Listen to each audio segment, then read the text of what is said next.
Hey Brickmaniacs, welcome back to another Designer Studio episode. Today we have Mary Wilson joining us because we're taking a look at the T-80BVM. I know it's been a while since you guys have put these together. That's kind of the curse of the pre-orders. Sure. But now it is T-80 release week. I think the last of them actually sold during the Wednesday sale we had on the 21st of October. Nice. So props to you guys who got them. Might still be a couple available in retail stores.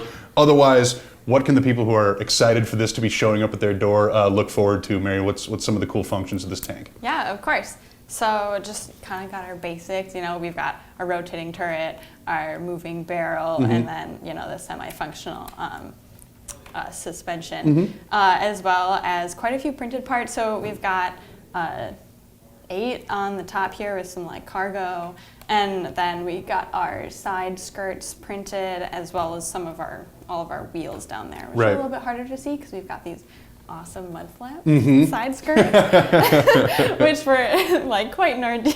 Yes. But I really, really like how they turned out. I feel like they look very accurate to how they actually like sit on a T-80. So that's pretty fun, like adding a non-Lego element in there. That Landon worked hard on these. Yeah, well, it was a bit of a test for sure. We actually talked a little bit about in the sit rep on Friday about how we started with the original material, and then we were kind of like, this is pretty tough to clip in between a plate and a stud. Wow, this is going to be a little difficult. And then we found this worked a little better on the plotter cutter. And yeah, I think it really kind of simulates that heavy rubber flap in Lego scale. It scales it down nicely, and it is kind of a cool layer of detail.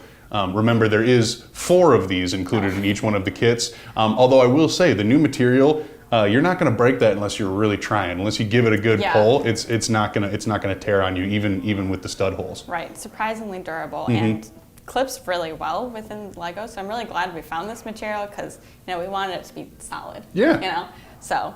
It's a tank, right? It's a tank.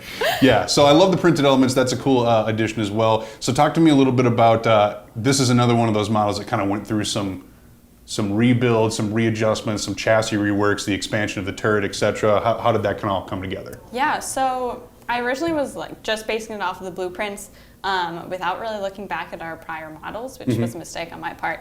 But Dan kind of like clued me into how some of the previous models were built, like the T-72 and T-64.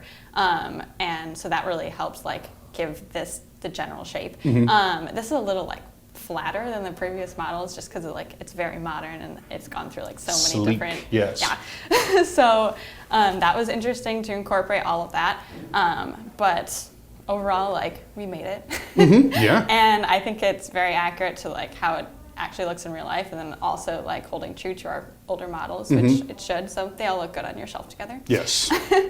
But yeah, and then the turret was also a fun one to make. There's like a very interesting shape going on. No kidding. It's like a small basket, but then a weird like octagon kind of in the front, kind of a little T-72-ish, but then only once you start getting back, you're like, wait, what's going on here? Yeah, there's a lot of like pointy angles on this turret I'm assuming it's most of its armor, and some of them were like packs on it. Right. And then a lot of it had like, this kind of seemed like it was meant to be built in Lego because like these grill tiles, they like had like all of these metal like surrounding the turret, and then also like on the side skirts. And I was like, that's just like a grill plate right there. Literally works perfect. That's awesome. So yeah, that was kind of fun to incorporate. And then of course we've got this massive brick arm. I know, the brick arm's Dushka looks like a 22mm cannon instead of a 50 cal. Yeah, I'd say it's an interesting scale, but it looks cool, right? Yeah.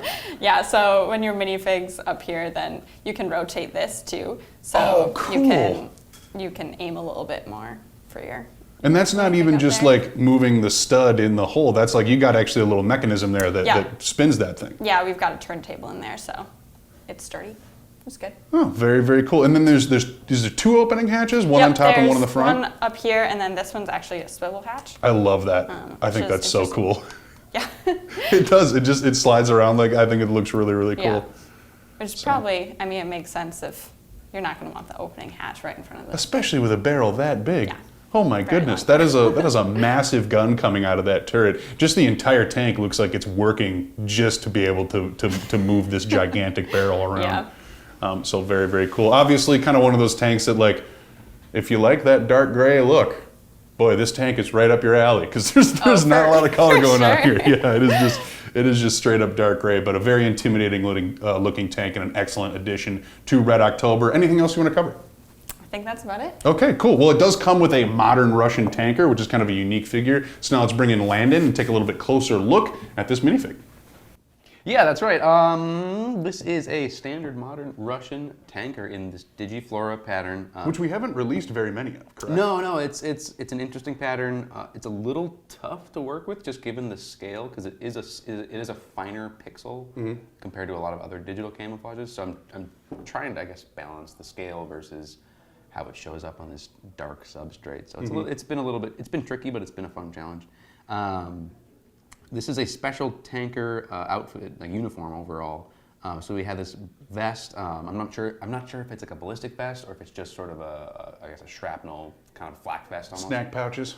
Snack pouches. They don't have nearly as many pouches as other tankers. Some hungry tankers. Snack-deprived tankers. No, so this, sometimes you'll see maybe some pistol ammunition or maybe a radio on the front, but that's usually about it.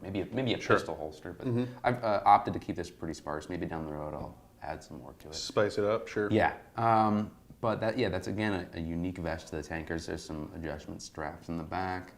And then we have this tanker face with a little helmet strap, and that kind of wraps up the figure overall. Beautiful. Yeah. A very cool, very unique, kind of, I'd say rare figure that comes with it, just because we haven't had a ton of reason to either release standalones or additional modern Russian tankers. So a cool way to get it with an excellent tank. Landon, thanks for walking me through it. That is the Designer Studio episode for the T-80. Make sure to go check it out on brickmania.com. Otherwise, tune in next time.